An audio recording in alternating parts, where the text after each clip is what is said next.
Hey, it's Josh with Cultural Catholic coming at you with another religion video, second to last one for the mini series. Um, so my theory was right. Yoruba would be would be. I don't think I said this on the last video, but Yoruba video will be the shortest one. So Prothero didn't really go into any detail on the history or origins of Yoruba religion, um, beyond the fact that as the what we would call Yoruba culture was forming, various clan groups or city states or villages would form around a dynasty or a chiefdom, and whoever was in charge of that city state or that village, and would be the king or the chief or the prince, whatever title of leadership that the leader took on. They would be they would kind of be also the head religious figure in the Yoruba religion, and focus on a particular deity, which would or uh, I forgot the Yoruba word for deity. My apologies. They would focus on a particular deity, and be kind of like the intermediary between the people and the god. Um, and That's kind of how Yoruba religion kind of formed and coalesced. The term Yoruba is actually kind of like the term Hindu. It is an invention of Europeans, particularly the British, because most Yoruba are from Nigeria, and Nigeria was a pretty uh, British colony during the uh, uh, scramble for Africa in the mid to late 1800s. Uh, Much like Taoism and Confucianism, it's kind of hard to pin down important practices and things of that nature. But there are a few things that we can discern from the various traditions that are considered Yoruba religion. Um, there are several deities, and these deities, depending on what tradition you're talking about, can represent various different things. There's Oshun, who is a river goddess. There is who is not only a fertility goddess, but a goddess. But various gods take on various different aspects, and they're always kind of connected in some way, shape, or form. The only deity that doesn't really seem to have any, and this is pretty standard across all Yoruba traditions, they don't, that doesn't see, he's the supreme deity who may or may not be original to the religion.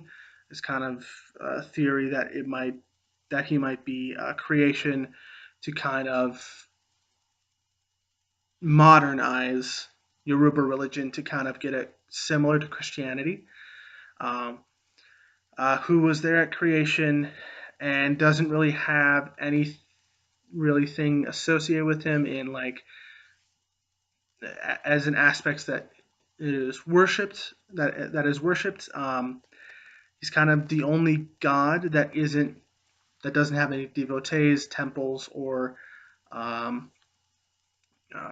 priests, or direct sacrifices. Additionally, another important aspect is connection. Yoruba religion finds the problem is disconnect either from your family, your clan, your city, or state, uh, or nature, or the gods. And the purpose of the religion is to reconnect to whatever seems to be the disconnect. And some of those times that disconnect can even be personal. You're disconnect from your destiny, yourself, things of that nature. And this is all meant to lead to a flourishing of yourself in this life. Much like Taoism, Confucianism, and Judaism, Yoruba religion really focuses on flourishing in this life, because while there is a concept of heaven, good heaven, bad heaven, the idea isn't to get to the good heaven, because another key aspect is this idea of reincarnation. Although cruel people and people who commit suicide don't get reincarnated, um, the point is to live the best possible life here and now, um, and the connections are meant to help improve your life, so that you fulfill your purpose, are connected to nature, connected to your family, connected to your clan, connected to your state, so that you don't, so that you aren't part of a problem. Um, Another important thing is that not only are the gods associated with various aspects of life and reality and geography in many cases, they're also able to uh, uh, possess devotees, particularly possession priests.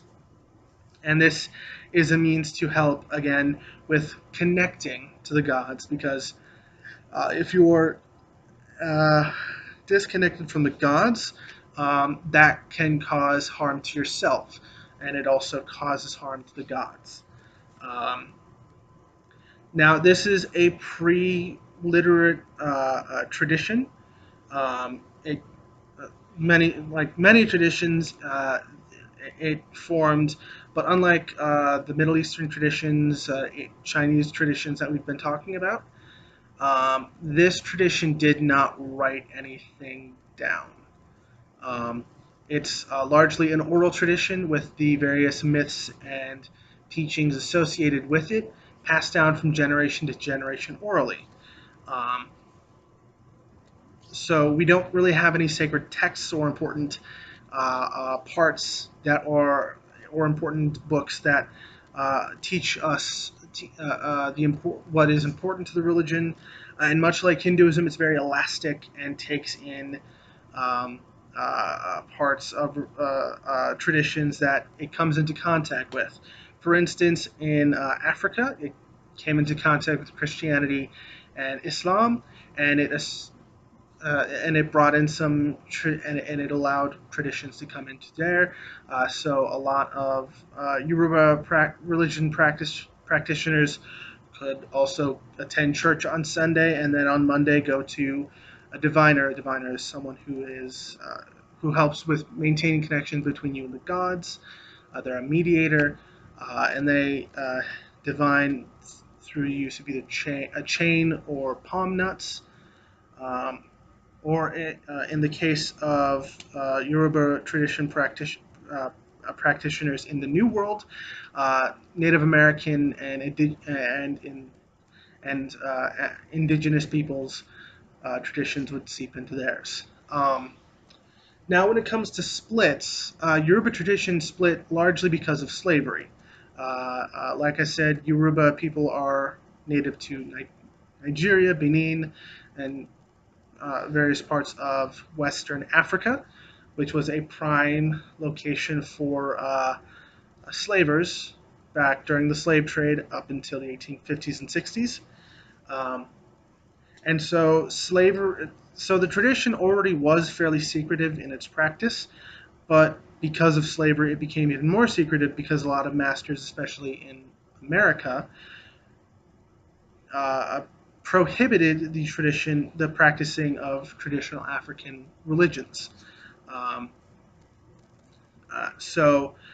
there are a lot of different traditions that popped up in various parts of South America and the Caribbean. There's Vodun in Haiti.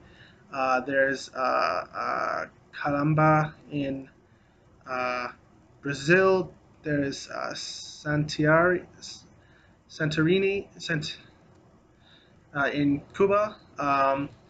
And what these traditions did, Vodun, uh, which we would know in America as voodoo, it kind of maintained a closer connection to original Yoruba religion.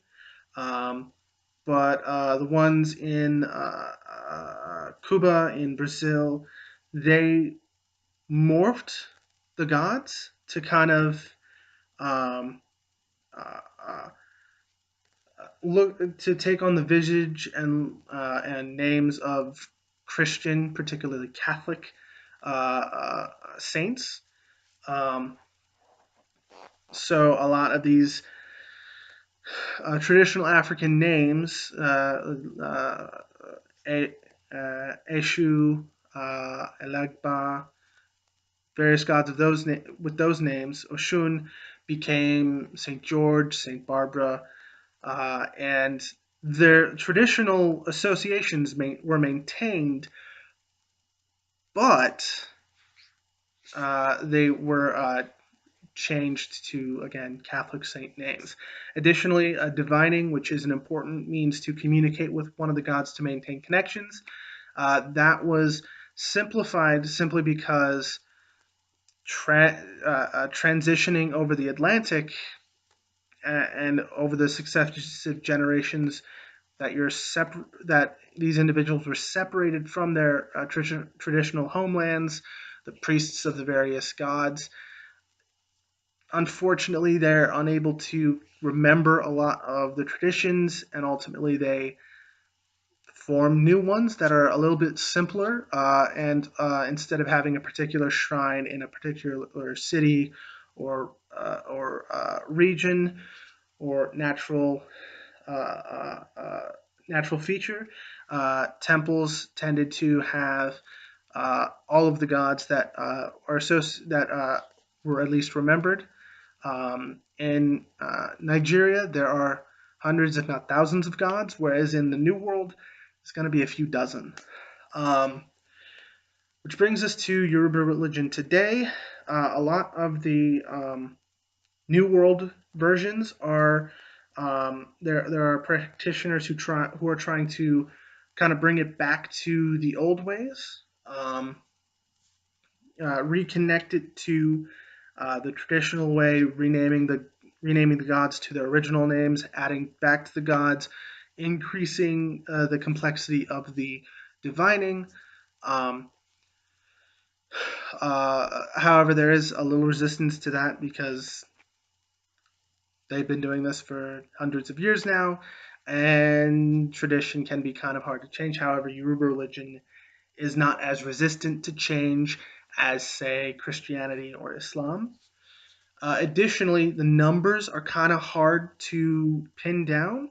Um, the most conservative estimate is about 100 million, um, but even then, that would put it in the top six religions by population. But again, because of the amorphous nature, the ability to practice Christianity or Islam or another religion and still hold Yoruba practices, it does make it a little hard to pin down exact numbers of people who practice it. But it is largely practiced in Nigeria, um, Togo, Benin, places in Africa with large Yoruba populations, and of course in the New World in North America a little bit, a few thousand, good number in Trinidad and Tobago, St. Kitts, Cuba, and Brazil. However, in the New World, it tends to not be associated exclusively with those who are of Yoruba descent.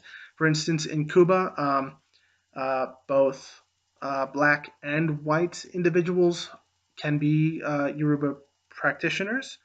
Um, and it's not just the poor, because in the New World, typically those of African descent are going to be poorer than those of white descent. It's equally, it is practiced by both those who are poor and middle class.